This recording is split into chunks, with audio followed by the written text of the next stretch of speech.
નિષ્ફળતાની ઉજવણી કરી, એ પણ કેક કાપીને. કર્ણાટકનો એક વિદ્યાર્થી બોર્ડમાં તમામ વિષયમાં નાપાસ થયો, છતાં પરિવારે કેક કાપીને ઉજવણી કરી.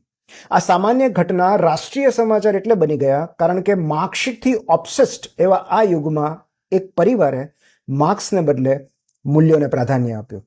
પરિણામ ભલે બગડ્યું, તેમણે બાળકનો અભિગમ સુધારી દીધો. નિષ્ફળતાની શરમ અને પરિવારના ડરથી એ વિદ્યાર્થી એટલીસ્ટ હવે કોઈ દરિયામાં ડૂબકી મારવા તો નહીં જ નીકળે. આ પરિવારે સાબિત કરી આપ્યું કે બાળક માટે અમારો પ્રેમ કોઈ માર્કશીટનો મોહતાજ નથી. મેસેજ માત્ર એટલો જ છે કે જીવનની નિષ્ફળ ક્ષણો કરુણા ડિઝર્વ કરે છે, કઠોરતાની.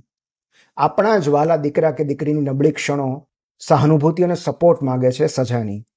નિષ્ફળ જઈએ ત્યારે ઉદારતાથી ઉજવણી કરી લઈએ તો ઉદાસી થોડી ઓછી અનુભવાય છે.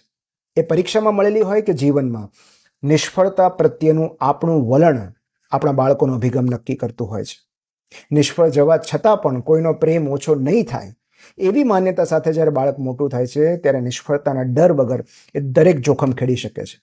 અને એ જ ક્વોલિટી એને સફળ બનાવે છે.